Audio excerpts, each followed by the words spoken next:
জাতিসংঘ সাধারণ পরিষদের ৭৩তম সভায় যোগ দিতে প্রধানমন্ত্রী শেখ হাসিনা এখন যুক্তরাষ্ট্রের নিউ ইয়র্কে।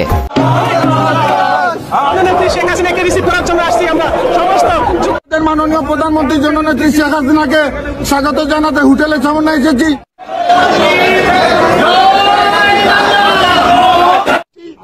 জিয়াউর রহমানের দল বিএনপি তাদেরকে ইনশাআল্লাহ প্রতিহত করব। রাস্তায় হাজার হাজার বাঙালি শেখ হাসিনার জন্য অপেক্ষারত। সম্মানিত দর্শক মণ্ডলী, যে বিষয়টি বাংলাদেশের মানুষ কোনো সময় কল্পনাও করতে পারেনি সেই ঘটনায় কিন্তু ঘটে গিয়েছে। প্রিয় দর্শক, যেখানে জাতিসংঘের অধিবেশনে ভাষণ দিবেন সাবেক প্রধানমন্ত্রী শেখ হাসিনা, বিষয়টি অবাক হলেও কিন্তু সেটি প্রকৃত বাস্তব একটি ঘটনা। প্রিয় দর্শক, আপনাদেরকে দেখাবো এমনকি সেখানে আওয়ামী লীগের হাজার হাজার জনতা, আওয়ামী লীগের নেতাকর্মীরা একত্রিত হয়েছে অভ্যর্থনা জানানোর জন্য। শেখ হাসিনাকে অভ্যর্থনা জানানোর জন্য তারা একত্রিত হয়েছে। আর সেই শেখ হাসিনা জাতিসংঘে কি ভাষণ দিবে, এমনকি নেতাকর্মীদের উদ্দেশ্যে সেই জাতিসংঘের অধিবেশনে কি ভাষণ দিবে, বিস্তারিত ভাষণ আপনাদের মধ্যে এই ভিডিওতে তুলে ধরবো। এই জন্য ভিডিওটি প্রিয় দর্শক খুবই গুরুত্বপূর্ণ হতে চলেছে। এক সেকেন্ডেও না টেনে ধৈর্য সহকারে শেষ পর্যন্ত দেখবেন। চ্যানেলে নতুন দর্শক হলে অবশ্যই চ্যানেলটিকে সাবস্ক্রাইব করে পাশে থাকা বেল বাটনটি অন করে দিবেন। প্রিয় দর্শক, কথা না বাড়িয়ে ভিডিওতে একটি লাইক দিয়ে দেখতে থাকুন সম্পূর্ণ ভিডিওটি।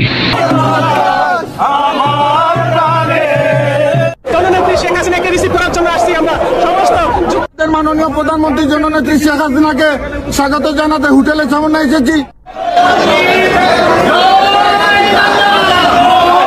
আমরা বঙ্গবন্ধু সৈনিক মাননীয় প্রধানমন্ত্রী জননেত্রী শেখ হাসিনার সৈনিক খুনি জিয়াউর রহমানের দল বিএনপি তাদেরকে ইনশাআল্লাহ প্রতিহত করব।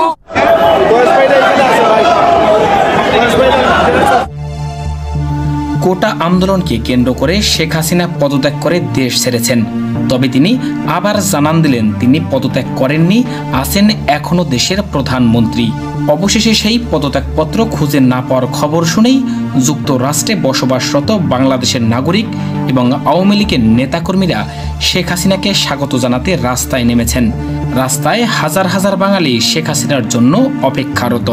এখন সময় বলে দেবে তিনি জাতিসংঘের অধিবেশনে যোগ দিতে পারবেন কিনা।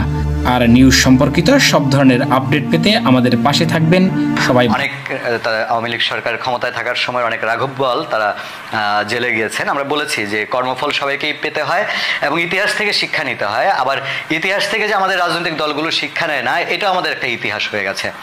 এখন আওয়ামী লীগ কী করবে? আওয়ামী লীগ কি এখন যেভাবে আছে এভাবেই একটা দীর্ঘ সময় ঘাপটি মেরে থাকবে, নাকি আওয়ামী লীগের তার নড়াচড়ার মধ্যে দিয়ে কিছু একটু করার চেষ্টা করবে? এই বিষয়ে একটি ইঙ্গিত আজ এসছে।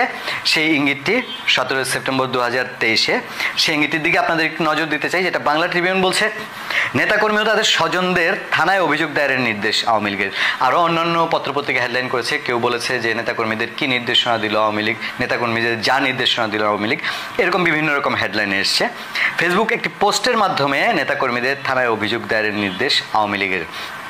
ফেসবুক ভিত্তিকেই তাদের কার্যক্রম এখন বেশি চলছে, বা আড়ালে থেকে বিবৃতি দেওয়ার মাধ্যমে। একটা জিনিস মনে পড়ে যায় যে এই বাংলাদেশের রাজনীতির পুনরাবৃত্তি, যেটা বললাম যে ইতিহাস শিক্ষা দেয় না, যে ইতিহাস থেকে শিক্ষা নাও। এই বাংলাদেশের রাজনীতিতে যখন সালাউদ্দিন আহমেদকে শিলং পাওয়া গেল, তার আগের একের পর এক বিএনপির মহাসচিব বলি, বিএনপির সিনিয়র যুগ্ম মহাসচিব রুহুল কবির রিজভী আহমেদ বলি, আরও একাধিক নেতা, এক পর্যায়ে সালাউদ্দিন আহমেদ, তারা যখন গোপন জায়গা থেকে ভিডিও বার্তা দিত, তখন নানান রকম ট্রল করা হতো, নানান রকম ভাবে যে বিএনপি মাথা নামতে পারছে না। রাজনীতির কি নির্মম পরিহাস বা নির্মম খেলা যে এই আবার কয়েক বছরের ব্যবধানে এই বাংলাদেশে যে আওয়ামী লীগের কারণে বিএনপি তখন মাঠে আসতে পারেনি, এখন বিএনপির জন্য আওয়ামী লীগ মাঠে আসতে পারছে না। এটা বলা হয়তো সম্পূর্ণ যদি দায় দেওয়া হয় তাহলে হয়তো ভুল বলা হবে। সার্বিক পরিস্থিতি আওয়ামী লীগের প্রতিকূল একটা অবস্থায়, কিন্তু পরিস্থিতি তাকে সেই জায়গায় নিয়ে গেছে যেটা তার শাসন আমলে বিএনপির ছিল। আমরা একটু বাংলা ট্রিবিউনের খবরটার দিকে একটু নজর দিতে চাই। নির্যাতন, হত্যাকাণ্ড ও ভাঙচুরের শিকার হওয়া আওয়ামী লীগ ও সহযোগী সংগঠনের নেতাকর্মী ও তাদের পরিবারের সদস্যদের থানায় অভিযোগ দায়েরের নির্দেশনা দেওয়া হয়েছে দলের পক্ষ থেকে। আওয়ামী লীগের ভেরিফাইড ফেসবুক পেজ থেকে মঙ্গলবার 17 সেপ্টেম্বর এই নির্দেশনা দেওয়া হয়।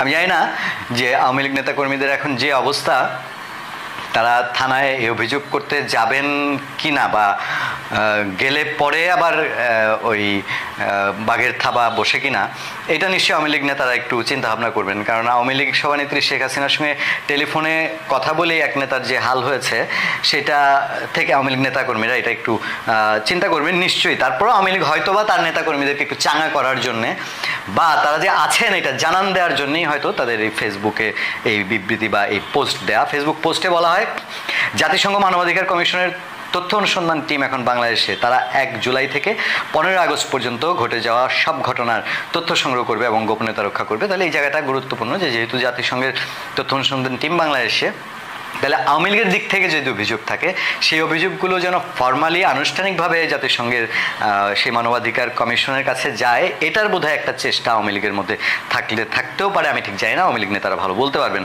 আওয়ামী লীগ ও সহযোগী সংগঠনের নেতাকর্মীদের ও তাদের পরিবারের প্রতি জরুরি নির্দেশনা, এই হেডলাইনে এই বিবৃতিটি দেওয়া হয়েছে, পোস্টটি দেওয়া হয়েছে। আপনার বা আপনার পরিবারের সঙ্গে ঘটে যাওয়া অত্যাচার, নির্যাতন, হত্যাকাণ্ড, ভাঙচুর, লুটপাট ও অগ্নিসংযোগের ঘটনার বিবরণ লিখে 1 থানায় অভিযোগ দিন। 2 অভিযোগ না দিতে চাইলে সাধারণ ডায়েরি জিডি করুন। যদি সাধারণ ডায়েরিও করতে না পারেন তাহলে আমরা জাতিসংঘের তদন্ত কমিটির কাছে দলীয়ভাবে অভিযোগ দেব। অভিযোগ দেওয়া বা সাধারণ ডায়েরির আপডেট জানাবেন মেইলে, একটা মেইল অ্যাড্রেস দেওয়া আছে। আওয়ামী লীগ সব ঘটনা তদন্ত বিচার দাবি করছে বলেও ওই পোস্টে উল্লেখ করা আছে। আপনারা জানেন যে আওয়ামী লীগ যখন ক্ষমতা ছাড়ি অবস্থা বা ছাড়তে বাধ্য হবে, একটু তো ঘটনা আছে যা আমরা সহজেই ভুলে যাইনি। যে যেদিন শেখ হাসিনা পদত্যাগ করলেন সেদিন সকাল পর্যন্ত অনেকেই কল্পনাই করেননি যে শেখ হাসিনা পদত্যাগ করবেন। পত্রপত্রিকা আসছে যে সেদিন পর্যন্ত শেখ হাসিনার স্ট্যান্ড ছিল তিনি ক্ষমতায় থাকবেন যে কোনো মূল্যেই হোক। তো সেই দিনের আগ পর্যন্ত আওয়ামী লীগের দিক থেকে বলা হচ্ছিল যে অনেক ঘটনা যেগুলো বাংলাদেশে ঘটছে সেই ঘটনাগুলো তারা বা তাদের পুলিশ প্রশাসন দায়ী নয়, সেটি বোধহয় আওয়ামী লীগের এই ফেসবুক পোস্টে মিন করা হয়েছে।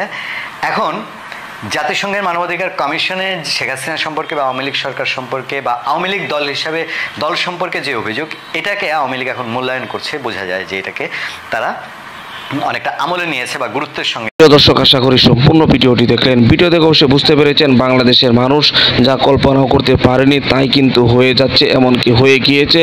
যেখানে জাতিসংঘে প্রধানমন্ত্রী ভাষণ দিবেন, জাতিসংঘের একটি অধিবেশনে বাংলাদেশের সাবেক প্রধানমন্ত্রী শেখ হাসিনা সে আওয়ামী লীগের নেতাকর্মীদের উদ্দেশ্যে ভাষণ দিবেন, এমনকি আপনারা দেখেছেন ভাষণ দিয়েছেন। এই বিষয়গুলি কিন্তু মানুষ কল্পনা না করলেও তা বাস্তবে কিন্তু রূপ নিয়েছে। কোনো সময় কিন্তু বাংলাদেশের মানুষ এই সমস্ত বিষয়ে কিন্তু চিন্তাও করেনি যে এই সাবেক প্রধানমন্ত্রী শেখ হাসিনা আবারও তাকে জাতিসংঘে বরণ করে নেবে, সেখানে সে ভাষণ দেওয়ার সুযোগ পাবে। প্রিয় দর্শক, এই ছিল আজকের নতুন আপডেট। প্রিয় দর্শক, এই ভিডিও সম্পর্কে আপনার কোনো মতামত থাকলে আপনার মূল্যবান মতামতগুলো কমেন্ট বক্সে জানিয়ে দিবেন, এমনকি এই ভিডিওটি শেয়ার করে সকলের মাঝে ছড়িয়ে দিবেন। প্রিয় দর্শক, আজকের মতো এখানে শেষ করছি। ভালো থাকুন, সুস্থ থাকুন, আবারও দেখা হচ্ছে পরবর্তী ভিডিওতে।